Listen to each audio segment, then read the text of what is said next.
కంచరపాలెం పరిధిలోని బుధవారం రాత్రి మహిళపై జరిగిన దాడి వ్యక్తిగత గొడవలే తప్ప రాజకీయ ప్రమేయం లేదని డీసీపీ మేక సత్యబాబు వివరణ ఇచ్చారు.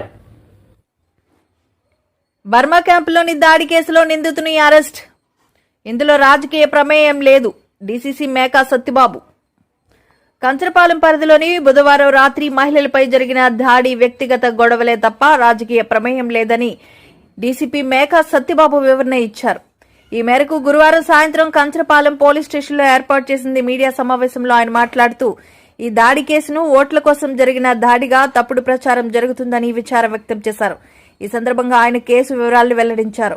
స్థానిక బర్మా క్యాంప్ నూకాలమ్మ ఆలయం సమీపంలో సుంకర నూకరత్న కుటుంబంతో నివాసం ఉంటున్నారు. ఆమె ఇంటికి సమీపంలో లోకేష్ తన కుటుంబంతో ఉంటున్నారు. ఈ రెండు కుటుంబాల మధ్య పాత గొడవలున్నాయి. ప్రకారం ఒక ఎఫ్ఐఆర్ చేయడం జరిగింది. ఇది 307, 354, 324, 323 రెడ్ విత్ 34 ఐపీసీ కింద ఎఫ్ఐఆర్ చేయడం జరిగింది. దీని ప్రకారం అక్కడే 2 ఇల్లుల అవతల నౌకరత్నం వాళ్ళకి 2 హౌసెస్ అవతల ఉంటున్నటువంటి ఆశ, ఈ కనకరత్నం వాళ్ళ ఫ్యామిలీకి ఇంతకుముందు కూడా గ్రడ్జెస్ ఉన్నాయి. ఒకళ్ళు తిట్టుకుంటూ అట్లా ఉంటారు. నిన్న కూడా ఈ ఆశకి కనకరత్నం వాళ్ళకి అదేవిధంగా ఈ నౌకరత్నం వీళ్ళకి గొడవ జరిగింది. గొడవ జరిగినప్పుడు వీళ్ళు ఇతను కజిన్ అయినటువంటి లోకేష్ అన్న అతన్ని కాల్ చేస్తే అతను ఇంకొక 300-400 మీటర్స్ లో అక్కడే ఉంటాడు బర్మా క్యాంప్ లో. అతను వచ్చి వీళ్ళని గట్టిగా కొట్టడం జరిగింది. ఒక కర్రతోటి గట్టిగా కొట్టడం జరిగింది. హెడ్ ఇంజరీస్ అయింది. దీని మీద అటెంప్ట్ టు మర్డర్ 307, ఉమెన్ తో ఇండీసెంట్ గా అవుట్రేజింగ్ మోడెస్టీ ఉన్నాయి కాబట్టి 354. అదేవిధంగా ఈ ఆసాన్ అమ్మాయి రాడ్తో కూడా కొట్టడం జరిగింది. దానివల్ల 324, 323 మొత్తం మీద 5 మంది మీద ఈ కేసు ఎఫ్ఐఆర్ చేయడం జరిగింది. ఆల్రెడీ ముద్దాయిని రిమాండ్ కూడా పంపించడం జరిగింది. ఇది 100% ఎటువంటి రాజకీయ విద్వేషాలతో జరిగినటువంటి సంఘటన కాదు. ఇది పూర్తిగా వ్యక్తిగతమైనటువంటి గొడవల వల్ల జరిగినటువంటి సంఘటన. ఫస్ట్ పోలీస్ స్టేషన్ కూడా రాలేదు. వాళ్ళు డైరెక్ట్ గా కేజీహెచ్కి వెళ్ళారు. దెబ్బలు తగిలిన వెంటనే కేజీహెచ్ అవుట్ పోస్ట్ లో వాళ్ళు అక్కడ రికార్డ్ చేసినటువంటి స్టేట్మెంట్ మీద ఎఫ్ఐఆర్ చేయడం జరిగింది. It's not a political rivalry. It was happened purely on personal quarrels, personal grudges. ముగ్గురు జరిగింది. ఈ కనకరత్నం నౌకరత్నం ఆలియాస్ నిరీష, నెక్స్ట్ ధనలక్ష్మి వాళ్ళ మదర్ ధనలక్ష్మి, సన్న మణికంఠ. ఇంకెవ్వరు పరారీలో లేరు. దీంట్లో 5 ముద్దాయిలు ఉన్నారు. దాంట్లో లోకేష్ అన్న అతను ప్రధానమైనటువంటి A1 ముద్దాయి. అతని మీద 307 వస్తుంది కాబట్టి అతని రిమాండ్ కి పంపించడం జరిగింది. మిగతా వాళ్ళ మీద 324, 323 ఈ సెక్షన్స్ వర్తిస్తాయి కాబట్టి వాళ్ళు పార్ట్ 1 సిఆర్పిసి నోటీస్ ఇవ్వడం జరిగింది. వైసీపీకి ఏకపక్ష విజయమని చెప్పిన జగన్ తెలుగుదేశం పార్టీ అధికారంలోకి వస్తే పార్టీని మూసివేస్తారని ప్రకటించాలని టీడీపీ నేత బొండా ఉమా సవాల్ విసిరారు. వైసీపీ పాలనలో ప్రజలు విసిగిపోయారని విశాఖలో ఆయన ఆరోపించారు. వైసీపీ ఎమ్మెల్యేలు, ఎంపీలు, మంత్రులు జగన్ తప్ప ఎవరు బాగున్నారో పార్టీ నాయకులు చెప్పాలని అన్నారు. అలాగే అనేక సీనియర్ జర్నలిస్టులు చెప్పారు, మీడియా చెప్పింది. అలాగే వాళ్ళ ఐపాక్ టీము అదే నిజమైందనేది అందరూ దీంట్లో ఉంటే ఈనాళ్ళ ఓదార్పు యాత్రకు వెళ్ళి వాళ్ళని ఓదార్చి బయటకు వచ్చి ఏడవలేక నవ్వుతూ జగన్మోహన్ రెడ్డి మొత్తం సీట్లు మాయే, మొత్తం గెలుస్తున్నాం, చరిత్ర సృష్టిస్తున్నాం, జూన్ 4వ తారీఖు దేశం మొత్తం ఏపీ వైపు చూస్తుంది అన్నాడు. నీకు నమ్మకం ఉంటే జూన్ 4వ తారీఖు నాడు తెలుగుదేశం పార్టీ కూటమి విజయం సాధించిన తర్వాత నీ భాషలో చెప్పాలంటే తెలుగుదేశం విజయం సాధిస్తే నా వైసీపీని మూసేస్తానని చెప్పి ఎందుకు మాట్లాడవు? మరి గెలుస్తున్నానని చెప్పావు, ఏకపక్ష విజయం అని చెప్పావు, సీట్లన్నీ 175 సీట్లు నీకే అని చెప్పావు. మరి అన్ని సీట్లు నీకే అయినప్పుడు రాని పక్షంలో వైసీపీ పార్టీని మూసేస్తానని కూడా ప్రకటించాల్సిన బాధ్యత నీ మీద ఉంది జగన్ రెడ్డి. అది కూడా ప్రకటించు.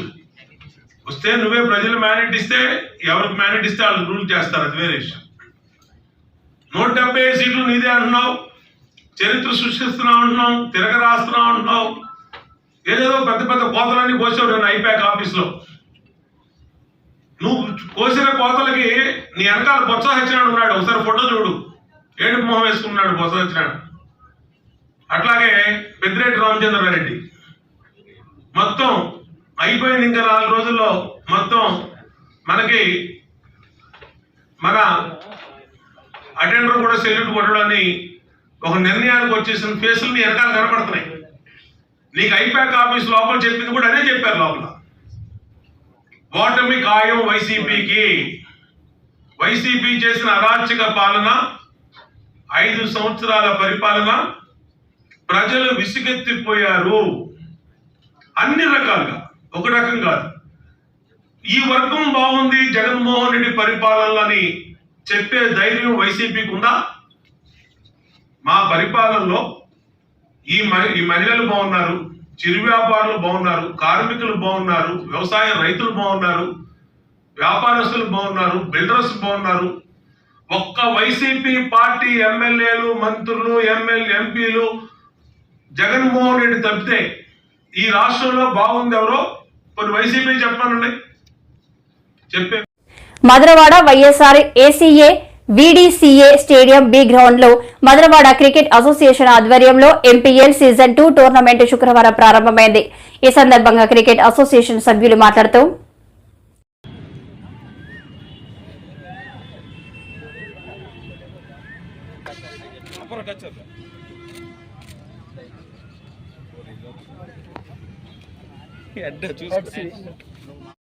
ప్రెసిడెంట్ గారైన రవి గారిని కూడా ముందుకు రావాల్సిందిగా మేము కోరుచున్నాము.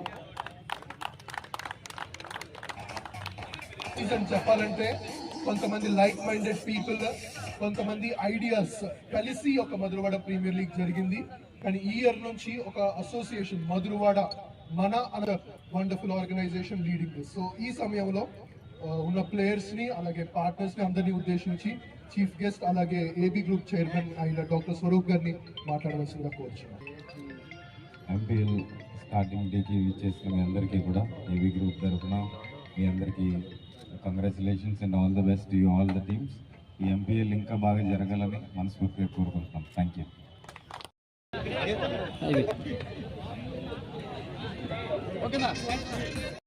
మిత్రులందరికీ కూడా హృదయపూర్వక నమస్కారాలు. మీ అందరికీ తెలుసు ఎంపీఎల్ 1 ఎంత సక్సెస్ఫుల్గా జరిగిందో. దీనందరికీ కారణం స్పాన్సర్స్, అలాగే ముఖ్యంగా మీడియా తాలూకా సహాయ సహకారాలు మర్చిపోలేనివి. మరి అదే స్ఫూర్తితో ఇప్పుడు ఎంపీఎల్ 2 అనేది నిర్వహణ ఈరోజు ప్రారంభం అవబోతుంది. మీ అందరూ కూడా యథావిధిగా సహకరించి ఈ కార్యక్రమాన్ని దిగ్విజయం చేయాలని కోరుకుంటున్నాం. ఎంపీఎల్ 1 జరిగినప్పుడు దీనికి అసోసియేషన్ అంటూ ఏమీ లేదు. ఇప్పుడు ఎంపీఎల్ 2కి వచ్చేసరికి ఒక ట్రాన్స్పరెన్సీ ఉండాలని, కార్యక్రమం ఒక అకౌంటబిలిటీ, జవాబుదారీతనం ఉండాలని చెప్పేసి ఒక అసోసియేషన్, మధురవాడ క్రికెట్ అసోసియేషన్ అది అనే ఒక రిజిస్టర్డ్ అసోసియేషన్ ఫామ్ చేయడం జరిగింది. ఆ అసోసియేషన్కి నేను ప్రెసిడెంట్గా, ప్రసాద్ సెక్రటరీగా, నరేష్ వైస్ ప్రెసిడెంట్గా ఇలాగా 11 మంది 12 మంది సభ్యుల్ని ఎన్నుకోవడం జరిగింది. ఎవరికి ఎటువంటి అనుమానం వచ్చినా కూడా నివృత్తి చేయడానికి మేము సిద్ధంగా ఉన్నాం ఈ కార్యక్రమం నిర్వహణ విషయంలో. ఎందుకంటే మధురవాడ ప్రాంతం రోజు రోజుకి బాగా అభివృద్ధి చెందుతున్నటువంటి ప్రాంతం. కానీ ఇక్కడ ఏంటంటే ఈ క్రీడల పరంగా అభివృద్ధి అనేది పెద్దగా కనిపించడం అనేది, పక్కన ఇంత పెద్ద స్టేడియం ఉన్నప్పటికీ కూడా ఇక్కడ స్థానికులకి టాలెంట్ ఉన్న స్థానికుల్ని వెలుగులోకి తీసుకురావాలనే ఒక కృతనిశ్చయంతో మధురవాడ సరౌండింగ్స్లో ఉన్న ఏరియాస్ అన్నిటి నుంచి టీములు తీసుకోవడం జరిగింది. ఈ క్రీడా సంబరం కేవలం ఈ ప్రాంతం వారి కోసం అని చెప్పేసి ఒక ప్రారంభించడం జరిగింది. ఈ రోజున ఎంపీఎల్ 2 ప్రారంభం అవుతుంది. ఎప్పటిలాగే మీరందరూ మీ సహాయ సహకారాలు అందించాలని మిమ్మల్ని అందరినీ కోరుకుంటున్నాను. పాల్గొంటాయి. ఒక్కొక్క టీంకి 16 మంది చొప్పున 16 మంది అంటూ ప్రతి రోజుకు 4 మ్యాచ్లు చొప్పున రన్ అవుతాయి. సో ఇది ఒక 10 రోజులు జరిగే ఈ కార్యక్రమాన్ని అందరూ సక్సెస్ఫుల్గా చేసి అందరూ, ఎందుకంటే యూత్ అంటేనే ఆ స్పోర్టివ్నెస్తో అందరూ ఇక్కడ ఐకమత్యంతో ఉండాలని చెప్పి ఏదైతే MPL 1 ఎంత సక్సెస్గా చేసామో MPL 2 కూడా అదే దీంతో ముందుకు వెళ్ళాలని కోరుకుంటూ, అలాగే మనకు ఏదైతే ఉందో ప్రతి ఒక్క స్పాన్సర్స్కి ధన్యవాదాలు తెలుపుకుంటూ, మళ్ళీ రాబోయే సీజన్స్ కూడా అందరూ మీ మీడియాస్ అనగా స్పాన్సర్స్ అనగా అందరూ ముందుకెళ్తే ఇంకా మంచిగా తీసుకెళ్ళాలని కోరుకుంటున్నాను. సుప్రీంకోర్టు ఆదేశాలతో రుజువైన జగన్ రెడ్డి ఇసుక దోపిడీ అని నక్క ఆనందబాబు అన్నారు. ఈ రోజు ఆయన మీడియాతో మాట్లాడుతూ సుప్రీంకోర్టులో జగన్ రెడ్డికి మరోసారి ఎదురు దెబ్బ తగిలిందని, దీనితో పాటు ఎన్నికల్లో కూడా గట్టి దెబ్బ తగులుతుందని అన్నారు. రూపాయలు తాడేపల్లి ప్యాలెస్కి కట్టబెట్టారో ఈ కంపెనీలు సమాధానం చెప్పాలి, ఈ వెంకటరెడ్డి సమాధానం చెప్పాలి. టోటల్గా వీళ్ళని నడిపించినటువంటి జగన్మోహన్ రెడ్డి దీనికి బాధ్యత వహించాలి. ఇవాళ గవర్నమెంట్ కాంట్రాక్ట్ ఇచ్చినటువంటి జేపీ వెంచర్స్, ఈ జేపీ వెంచర్స్కి ఇవ్వడం వల్ల ఎప్పుడూ లేని విధంగా 1500 కోట్లు ప్రభుత్వానికి వస్తుందని చెప్పారు. మళ్ళీ వీళ్ళే జగనన్న కాలనీలని, నాడు నేడు స్కూల్స్ అని చెప్పి 1000 కోట్ల రూపాయలు అదే కంపెనీకి చెల్లించి మళ్ళా రిటర్న్ వీళ్ళే తీసుకున్నారు, వీళ్ళే డ్రా చేసుకున్నారు. వాడి దగ్గర నుంచి దోచుకున్నారు. బినామీ కంపెనీలను పెట్టి 1500 కోట్ల ఆదాయం వస్తుందని చెప్పి ₹1 ఆదాయం రాకుండా వాడికే కాంట్రాక్ట్ ఇచ్చి జగనన్న ఇళ్ళు అని చెప్పి, నాడు నేడు స్కూల్స్కి అని చెప్పి 1000 కోట్లు తిరిగి వాడికి చెల్లించి వాటిని మళ్ళీ వీళ్ళు రీపే చేసుకున్నటువంటి పరిస్థితులు, అడ్డగోలుగా దోపిడీ చేసిన విధానం ఈ రాష్ట్రంలో చూసాం. ఇవాళ రేపు ఏం చేయబోతా ఉన్నారో తెలీదు. సుప్రీంకోర్టు ఈరోజు చెప్పినటువంటి ఆర్డర్స్ మీద సిగ్గుపడాలి. అసలు ఎన్నిసార్లు మొట్టికాయలు వేసినాయి. హైకోర్టు చెప్పింది, ఎన్జీటీ చెప్పింది, ఇవాళ సుప్రీంకోర్టు రెండోసారి మాట్లాడటం చాలా తీవ్రంగా జరిగింది. నిన్న ఆక్షేపణ చేసింది. నిన్న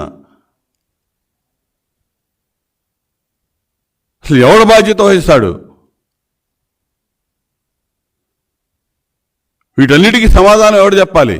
డిఎంజీ వెంకటరెడ్డి చెప్పాలి, మినిస్టర్ పెద్దిరెడ్డి రామచంద్రారెడ్డి చెప్పాలి, సిఎస్ ఇవాళ మినిస్టర్ ఇలా ఆపద్ధర్మ ప్రభుత్వం కాబట్టి సిఎస్ జవహర్ రెడ్డి చెప్పాలి,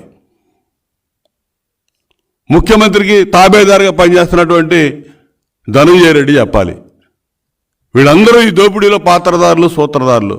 దోచి పెట్టడంలో, జగన్మోహన్ రెడ్డి ప్యాలెస్కి చేరవేయడంలో డబ్బులు వీళ్ళందరూ ప్రధాన పాత్ర పోషించారు. వీళ్ళందరూ కూడా రేపు సమాధానం చెప్పాల్సిన అవసరం ఉంది. నిన్న సుప్రీంకోర్టు అంత సీరియస్ ఆర్గ్యుమెంట్స్ జరిగి, అంత సీరియస్ కామెంట్స్, జడ్జిమెంట్ వచ్చినా కూడా ఈరోజు కూడా జరుగుతూ ఉన్నాయి. ఈరోజు కూడా డ్రెడ్జింగ్లు పెట్టి ఇలా ధవళేశ్వరం దగ్గర అసలుకి బ్యాన్ ఉంది, శాండ్ రీచ్. అటువంటిది ఈరోజు ఉదయం 10:54కి డ్రెడ్జర్లు పెట్టి కొడతా ఉన్నారు. ఈరోజు ఉదయం డ్రెడ్జింగ్ చేస్తూ ఉన్నారు. ఈరోజు ఉదయం ఎవడన్నా బుద్ధినోడు ఎవడన్నా చేస్తాడా? అధికారులు ఏం చోద్యం చూస్తూ ఉన్నారా? సర్వోన్నత న్యాయస్థానం సుప్రీంకోర్టు ఆ విధంగా కామెంట్స్ చేసి జడ్జిమెంట్ పాస్ చేసినా కూడా ఈ అధికారులు ఈ విధంగా లెక్కలేనితనంగా మేనమేషాలు లెక్కిస్తూ ఉన్నారంటే వీళ్ళు ఏం చేయాలి? గతంలో అమరావతిలో తీసినటువంటి దాదాపు 4 మీటర్ల లోతుని తవ్వేశారు. అడ్డగోలు దోపిడీ, అడ్డగోలు తవ్వకాలు. ఇవన్నీ కూడా రేపు సమాధానం చెప్పాలి. వీళ్ళందరూ పారిపోవచ్చు అనుకుంటున్నారు, సర్దేస్తూ ఉన్నారు. ఎక్కడికి సర్దినా కూడా మొత్తాన్ని పట్టుకొచ్చి జవాబుదారీతనం ఫిక్స్ చేసి ఆ వెంకటరెడ్డి అనేవాడు ఏ విధంగా సంపాదించాడో, ఎక్కడెక్కడ ఎవడెవడిని బెదిరించాడో, ఏ అధికారులు మొత్తం కూడా వాంగ్మూలాలు ఉన్నాయి. అన్ని పూర్తి ఆధారాలు మా దగ్గర ఉన్నాయి. అవన్నీ కూడా రెడీగా ఉన్నారు. వెంకటరెడ్డి సమాధానం చెప్తాడా? వెంకటరెడ్డి జైలుకు పోతాడా? అతనితో పాటు అప్రూవర్గా మరి మిగతా వాళ్ళ మీద చెప్పి వాళ్ళని జైలుకు పంపుతాడా? దీనిలో జగన్మోహన్ రెడ్డి పాత్ర ఏంటి? జగన్మోహన్ రెడ్డే ప్రధాన పాత్రధారి, సూత్రధారి. వీటన్నిటికి కూడా ఖచ్చితంగా మూల్యం చెల్లించుకునే రోజులు దగ్గరలో ఉన్నాయని చెప్పి తెలియజేస్తూ, ఇప్పటికైనా సుప్రీంకోర్టు మార్గదర్శకాలు గైడ్ లైన్స్ ప్రకారం ఇమ్మీడియట్గా కమిటీలు ఏర్పాటు చేసి ఇప్పుడు ఇక ముందు జరిగే కాదు ఇప్పటి వరకు జరిగిన వాటి మీద ఎవడు దోపిడీ చేశాడు, దాన్ని ఏ విధంగా రికవరీ చేయాలి, దానికి చర్యలకు ఉపక్రమించమని చెప్పి నేను డిమాండ్ చేస్తా ఉన్నాను. ఆ విధంగా చెయ్యకపోతే, ఆ విధంగా సహకరించకపోతే ఆ అధికారులందరూ కూడా కోర్టే చెప్పింది కోర్టు ధిక్కరణ కింద చర్యలు తీసుకుంటామని. కోర్టు ఒకవైపు కోర్టు ధిక్కరణ చర్యలు తీసుకుంటుంది, రేపు మారే తెలుగుదేశం ప్రభుత్వం ఖచ్చితంగా దీని మీద వీళ్ళందరినీ కూడా జైలు ఊచలు లెక్క ఇచ్చే వరకు కూడా నిద్రపోమని చెప్పి మాత్రం తెలియజేస్తా ఉన్నా. ఎందుకంటే ఎటువంటి అక్రమాలు అవినీతి లేకుండా ప్రజలకి ఉచిత ఇసుక సప్లై చేసిన దానికి చంద్రబాబు నాయుడు గారి మీద అడ్డగోలుగా కేసులు పెట్టినటువంటి ఈ ప్రభుత్వం, ఈ అధికారులు, ఈ జగన్మోహన్ రెడ్డి, మైనింగ్ మంత్రి ఈవిడ వెంకటరెడ్డి ఒక్కొక్కడి తాట తీసిందాకా వదిలిపెట్టమని చెప్పి నేను హెచ్చరిస్తా ఉన్నా.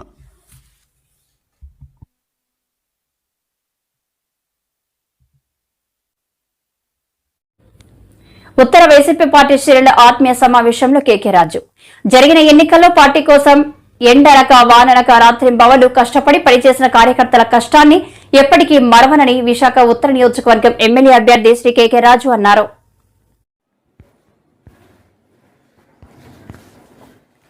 వైసీపీ ఉత్తర నియోజకవర్గం ఆత్మీయ సమావేశం. జీవీఎంసీ ఫ్లోర్ లీడర్ బాణాల శ్రీనివాసరావు మాట్లాడుతూ ఎన్నికల్లో వైసీపీ శ్రేణులు ఉత్సాహంగా పనిచేశారు. వైసీపీ విజయం కోసం ఎంతో కష్టపడ్డారు. 5 ఏళ్లుగా కేకే రాజు నిత్యం ప్రజల మధ్యనే ఉన్నారు. రాష్ట్రంలో వైసీపీ గెలుపు ఖాయం. చొక్కాకుల వెంకట్రావు మాట్లాడుతూ ఎండనక వర్షంలోనూ పనిచేసిన వైసీపీ శ్రేణులకు ధన్యవాదాలు తెలిపారు. కేకే రాజు విజయం ఎవరూ అడ్డుకోలేరు. కేకే రాజు గెలుపు ఖాయం. రాజ్యసభ సభ్యుడు గొల్ల బాబురావు మాట్లాడుతూ విశాఖ జిల్లా సూపర్ హీరో కేకే రాజు గత ఎన్నికల్లో ఓటమి చెందిన ప్రజాసేవలో జీవించారు. సీఎం జగన్ కి వీర విధేయుడు కేకే రాజు. కేకే రాజు మాట్లాడుతూ జగన్ ఆశీస్సులతో రెండోసారి పోటీ చేశాను. వైసీపీ శ్రేణులు పడిన కష్టం మరువను. ఎన్నికల్లో కూటమి అసత్య ప్రచారం చేసింది. ఉత్తరంలో వైసీపీ గెలుపు ఖాయమని అన్నారు.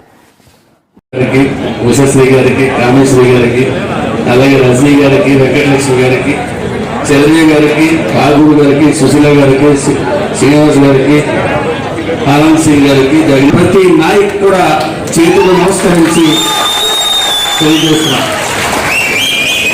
మరి ప్రతి వార్డులో ప్రతి కేకే రాజు గెలవాలి. గతంలో తక్కువ తేడాతో ఓడిపోయారు. ఆయన 5 సంవత్సరాల నుంచి ప్రజల్లో ఉన్నారు మనతో పాటుగా.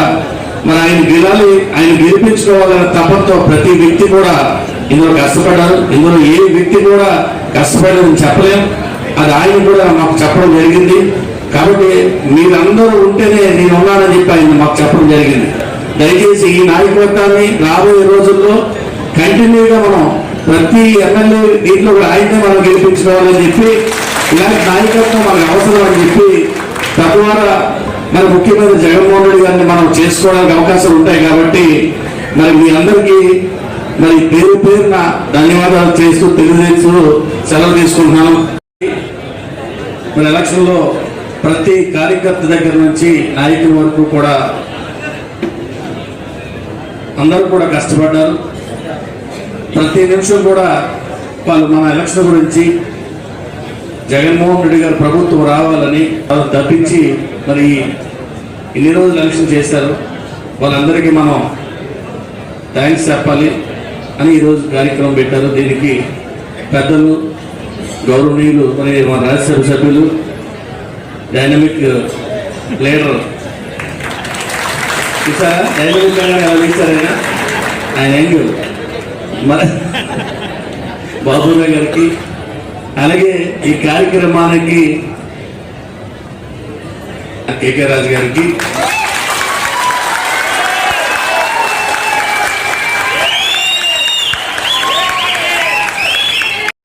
ఎమ్మెల్యేగా చేసుకోవాలి అన్నటువంటి ఉద్దేశంతో ప్రతి ఒక్కరు కూడా ఒక ఎండను లెక్క చేయకుండా ఆ రోజు మన అదృష్ట ప్రకారంగా ఎండ ఉంది. కాంగ్రెస్ కార్యకర్తకు, నాయకులకు అందరికీ కూడా నా ప్రత్యేక ధన్యవాదాలు, నమస్కారాలు తెలియజేసుకుంటా ఉన్నా. మరి అంతేకాకుండా ముఖ్యంగా ఇక్కడ ఒక విషయం చెప్పాలి.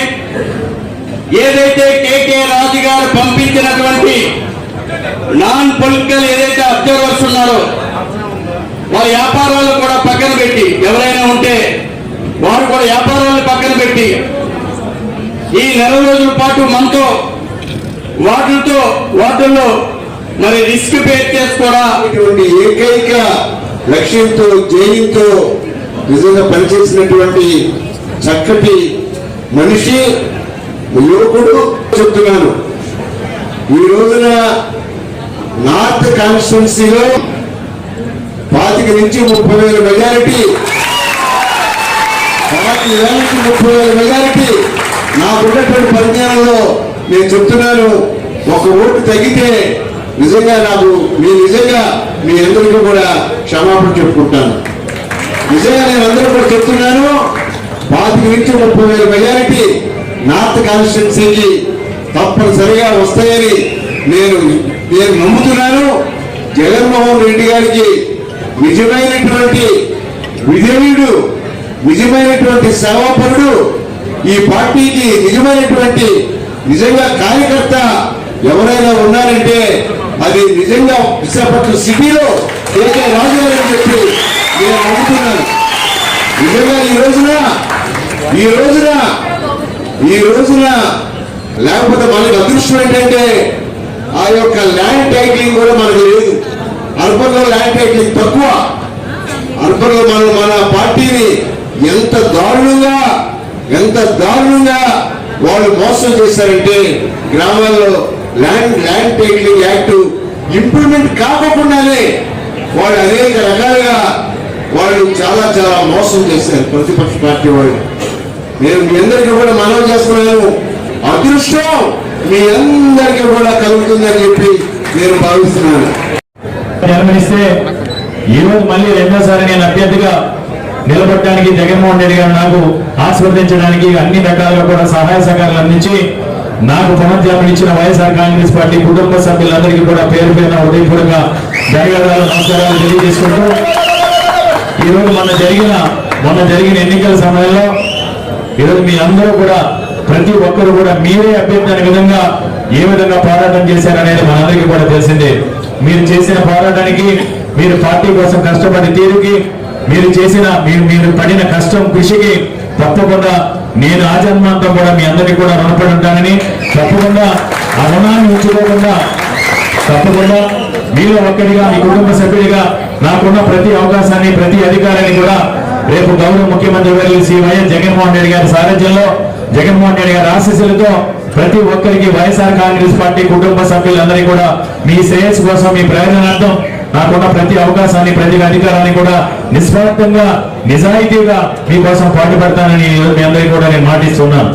ఈరోజు ఎన్నికల సమయంలో మన నాయకుడి పైన, మన పార్టీ పైన ప్రతిపక్ష పార్టీలకు సంబంధించిన పత్రికలు కానీ, ఛానల్స్ లో కానీ మంచిని కూడా చెడుగా చూపించే ప్రయత్నం, విష ప్రచారాలు, దుర్మార్గ ప్రసారాలు, అసత్యాలతో, అబద్ధాలతో ఎవరు ఎన్ని కుట్రలు కుతంత్రాలు చేసినా మొక్కవాని ధైర్యంతో ఎక్కడ కూడా మన పార్టీ కార్యకర్తలు ఎవరు కూడా ఎక్కడ కూడా అధైర్యపడకుండా జరిగిన ఎన్నికల సమయంలో పోరాటం చేసి సైనికుల్లో ఈరోజు జగన్మోహన్ రెడ్డి గారి వెన్నంటి మేము ఉన్నామని ఈరోజు సైనికుల్లో పోరాటం చేసిన మీ అందరికీ కూడా నేను శిరస్సు ఉంచి ధన్యవాదాలు తెలియజేసుకుంటూ మన ఎన్నికల సమయంలో విశాఖపట్నం నియోజకవర్గం నుంచి తప్పకుండా గెలుస్తున్నాం. మనం గెలిచి తీరుతాం. అంతేకాకుండా తప్పకుండా వైఎస్ఆర్ కాంగ్రెస్ పార్టీ అధికారంలోకి రాష్ట్రంలో 2019 కంటే కూడా మెరుగైన పదవులతో వైఎస్ఆర్ కాంగ్రెస్ పార్టీ రాష్ట్రంలోకి అధికారంలో రాబోతోంది. జగన్మోహన్ రెడ్డి గారు విశాఖపట్నంలోనే రెండోసారి ముఖ్యమంత్రిగా ప్రమాణ స్వీకారం చేయబోతా ఉన్నారు.